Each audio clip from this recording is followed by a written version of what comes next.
नमस्कार मित्रों, सत्य की विजय में आपका स्वागत है। मैं हूं विजय त्रिवेदी। 2025 का साल खत्म हो गया, 2026 शुरू हो गया है। नई नई चुनौतियां, नए नए काम, नए नए विकास की तैयारियां, पार्टियों का जो अपना लक्ष्य है, टारगेट है, वो सब भी होना है। इस साल 5 राज्यों में चुनाव होने हैं, पश्चिम बंगाल में, असम में, तमिलनाडु में, केरल में और पुदुचेरी में। लेकिन इससे पहले 2025 का अगर हिसाब किताब करें तो बहुत सारे लोग अपने अपने तरीके से हिसाब किताब कर रहे हैं कि पिछले साल यानी 2025 में पॉलिटिकली देखा जाए तो कौन हीरो रहा, कौन जीरो रहा, किसने कोई प्रोग्रेस की है, किसी ने बाउंस बैक किया है, किसी ने लड़ाई को छोड़ दिया है बीच ही मैदान में, या कुछ लोग आगे की चुनाव की तैयारियां कर रहे हैं, लड़ाई की तैयारियां कर रहे हैं। हमारी संवैधानिक संस्थाओं की भूमिका क्या रही, संसद को लेकर क्या हुआ, चुनाव आयोग को लेकर क्या चर्चा हुई और सुप्रीम कोर्ट और अदालतों को लेकर क्या क्या बातें हुई, ये सब लोग अपने अपने तरीके से आकलन कर रहे हैं। राजनीति की दृष्टि से देखें, राजनीतिक नजरिए से देखें तो 2025 का जो साल है, जिसमें 2024 के चुनाव में भारतीय जनता पार्टी ने अपनी जो सीटें थी वो कम हो गई थी, उनकी 240 पर वो पहुंच गई थी लोकसभा चुनावों में 303 से। 2019 में उनको 303 सीट मिली थी, लेकिन 2024 के लोकसभा चुनावों में उसे सिर्फ 240 सीटें हासिल हुई और कांग्रेस जो 52 सीटों पर थी वो डबल होकर 99 पर हो गई। 230 सीटों पर विपक्ष पहुंच गया, सबसे मजबूत विपक्ष वहां पर था। लेकिन क्या इस सब का फायदा विपक्ष को हुआ? क्या इस सब का नुकसान भारतीय जनता पार्टी को हुआ? ये देखा जाए। एक और महत्वपूर्ण काम हुआ उपराष्ट्रपति का। उपराष्ट्रपति के चुनाव भी हुए। उपराष्ट्रपति जी अचानक पहली बार हिंदुस्तान में, आजाद हिंदुस्तान में पहली बार हुआ कि कोई अपने कार्यकाल को पूरा किए बिना ही छोड़कर चले गए।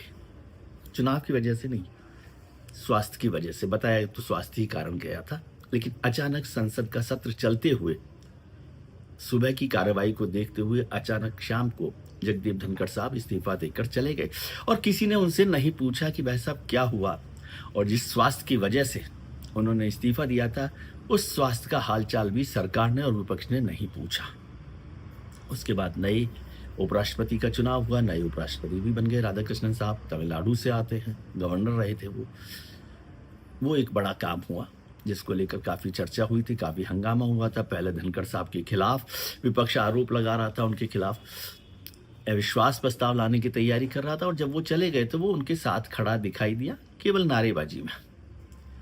भारतीय जनता पार्टी को देखें तो 240 पर झटके वाली पार्टी ने फिर से बाउंस बैक किया। दिल्ली में जो उनके जख्म लगा हुआ था, अरविंद केजरीवाल सरकार लगातार चल रही थी 2014 के चुनाव के बाद भी, 15 में, 2019 के चुनाव के बाद 2020 में भी, लेकिन 2024 में उन्होंने हिसाब किताब कर लिया और दिल्ली में भारतीय जनता पार्टी ने अपनी सरकार बना ली। एक और बड़ी सरकार बनी जो लंबे समय तक जिसका इंतजार हो रहा था, वो था उड़ीसा।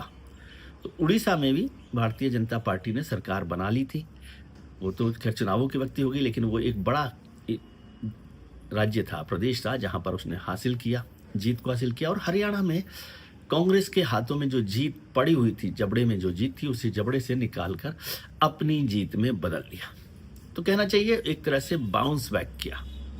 लेकिन कांग्रेस ने उस तरह से कोई बड़ी जीत हासिल नहीं की। तेलंगाना के चुनावों के बाद से कोई उसको बड़ी जीत हासिल नहीं हुई। हरियाणा वो जीतते जीतते रह गई। कांग्रेस का दिल्ली में तो नाम भी लेने वाला कोई नहीं रहा। क्या भारतीय जनता पार्टी ने बाउंस बैक किया है? प्रधानमंत्री जिनके लिए माना जा रहा था कि वो 2 बैसाखियों के साथ नीतीश कुमार जी और चंद्रबाबू नायडू दोनों के साथ चल रहे हैं।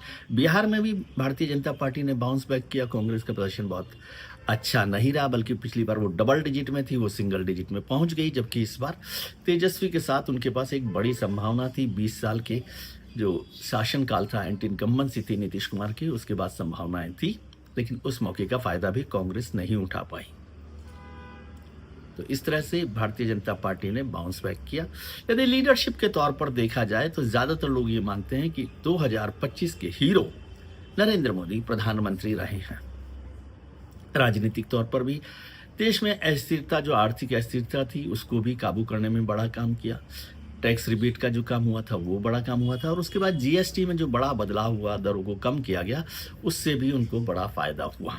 और टैरिफ को लेकर जो झटका लगा हुआ था उसको थोड़ा बहुत संभालना, हालांकि बहुत बड़ा फायदा नहीं हुआ, बड़ा झटका लगा है बहुत सारी इंडस्ट्रीज को ट्रंप साहब के टैरिफ को, लेकिन फिर भी देश की आर्थिक स्थिति में उतनी कमजोरी नहीं आई है और चौथे नंबर की इकोनॉमी बनने में कामयाब रहा है भारत। तो उस दृष्टि से कुछ लोग कहते हैं कि विदेश नीति के मामले पे भारत अलग थलग पड़ा है। कुछ लोग मानते हैं कि जो नॉन अलाइन हमारी डिप्लोमेसी थी उससे मल्टी अलाइन डिप्लोमेसी पर हम लोग आ गए हैं और आज अमेरिका, रूस, यूक्रेन, ईरान, इजराइल सबके साथ हमारे रिश्ते बराबरी जैसे हो गए हैं। ना काऊ से दोस्ती, ना काऊ से बैर। चीन से भी अब रिश्ते बेहतर हुए ऐसा बताया गया है। मुझे नहीं पता कितना हुआ, हालांकि ट्रेड डेफिसिट तो हमारा लगातार बढ़ रहा है चीन के साथ। अमेरिका के साथ धंधा जो होना था, व्यापार जो होना था, उसमें कमी आई है टैरिफ की वजह से। छोटे छोटे और देशों के साथ इसको भरपाई करने की कोशिश की गई है। रूस के साथ ठीक ठाक रिश्ते रहे, उसे बहुत अच्छे रिश्ते नहीं कहे जा सकते, लेकिन फिर भी रूस एक विश्वसनीय सहयोगी के तौर पर हमारे साथ खड़ा रहा। लेकिन वो पाकिस्तान के साथ भी आ गया। चीन भी पाकिस्तान के साथ भी खड़ा है, भारत के साथ भी खड़ा है। तो ऐसे सारे मुद्दे रहे, लेकिन राजनीतिक तौर पर ये सरकार कमजोर सरकार नहीं दिखी और उन्होंने मजबूती के साथ इस सरकार को चलाया है। मुख्यमंत्री तो उनके पास हैं ही, 1 दर्जन से ज़्यादा मुख्यमंत्री भारतीय जनता पार्टी के पास हैं। सरकारें ठीक से चल रही हैं। और एक और बदलाव ऐसा देखा गया जिसमें कहा गया कि प्रधानमंत्री नरेंद्र मोदी इस समय विश्व गुरु बनने की एक्सरसाइज में दुनिया भर के देशों का दौरा कर रहे हैं और इंटरनेशनल जो डिप्लोमेसी है, हमारी अंतर्राष्ट्रीय राजनीति है, नीति है, उस पर काम कर रहे हैं। जबकि उन्होंने देश की राजनीति को अपने सहयोगी अमित शाह के भरोसे छोड़ दिया, जो होम मिनिस्टर भी हैं और पार्टी के मेरे हिसाब से परमानेंट अध्यक्ष भी हैं। तो अमित शाह जी सब कुछ देख रहे हैं। ये भी बड़ी महत्वपूर्ण बात है कि अमित शाह इतने लंबे समय से केंद्र में मंत्री हैं, उससे पहले राज्य में भी थे, फिर पार्टी के अध्यक्ष भी रहे, लेकिन वो विदेश दौरे पर एक भी बार नहीं गए बताए। उनका कहना है कि वो देश का काम देख रहे हैं। तो वो लगातार देश में भारतीय जनता पार्टी की सरकारें बनाने का काम कर रहे हैं। जो सहयोगी दल है उनके साथ कैसे मिलना जुलना है उस पर काम कर रहे हैं, चुनावों पर काम कर रहे हैं, संगठन पर काम कर रहे हैं। तो दूसरे जो हीरो हैं वो अमित शाह माने जाते हैं। अब कोई अमित शाह जी को हीरो मानता है, कोई नरेंद्र मोदी जी को हीरो मानता है। फिर कुछ लोगों ने कहा कि भाई कंपनी के जो सीईओ हैं वो हैं अमित शाह जी और चेयरमैन है नरेंद्र मोदी जी। तो ये सीईओ चेयरमैन की जोड़ी अटल बिहारी वाजपेयी और लाल कृष्ण आडवाणी के बाद दूसरी हिंदुस्तान की राजनीति की दूसरी महत्वपूर्ण जोड़ी बनी है, जो लगातार अपने खांचों में अपनी चीज़ों को ठीक करने में लगी हुई है और भारतीय जनता पार्टी को ताकतवर बनाने में लगी हुई है।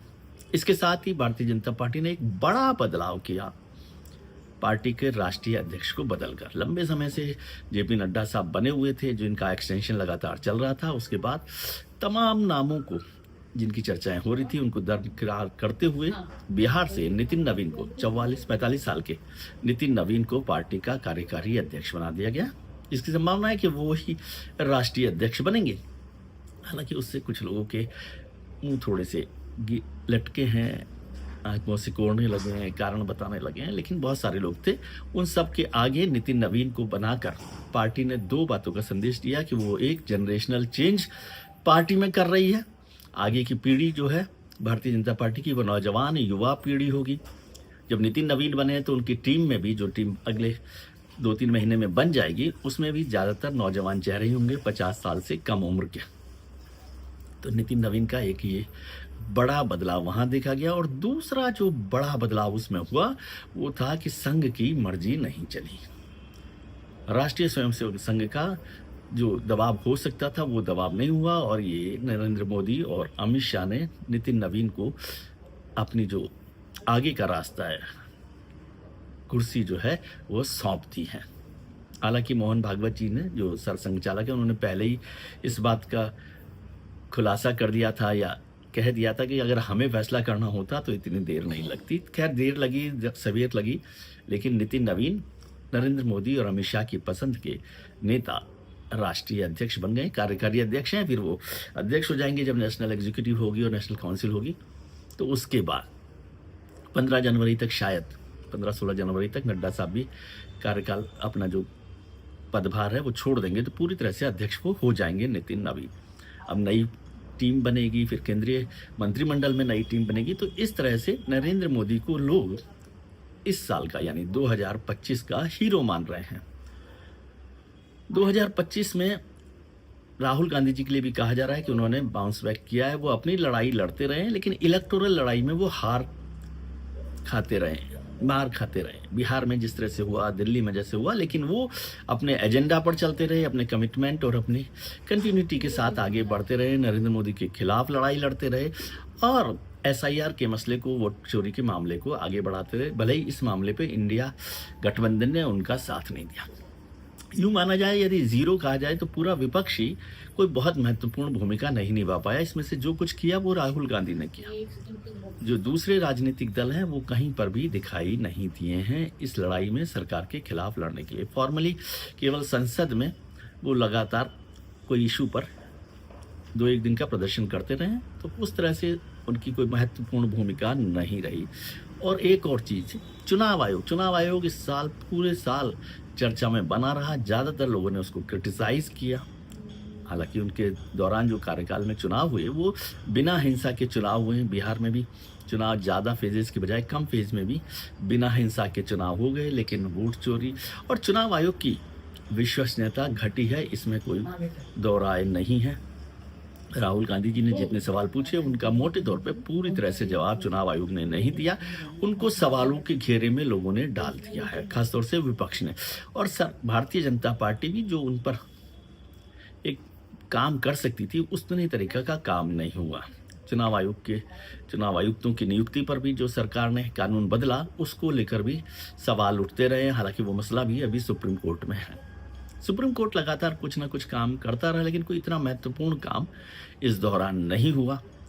अब बात करते हैं 2026 की। तो 2026 के जो 5 चुनाव हैं वो बड़ी चुनौतियां हैं। क्या ममता बनर्जी अपनी सरकार बचाए रख सकती हैं या भारतीय जनता पार्टी सत्ता में बदलाव कर सकती है, उसकी सरकार बन सकती है, जिस पर पश्चिम बंगाल पर उसका बार बार जो ध्यान है वो वहीं पर है। अब वो पश्चिम बंगाल में अपना भगवा ध्वज फहराना चाहती है, तो क्या वो होगा?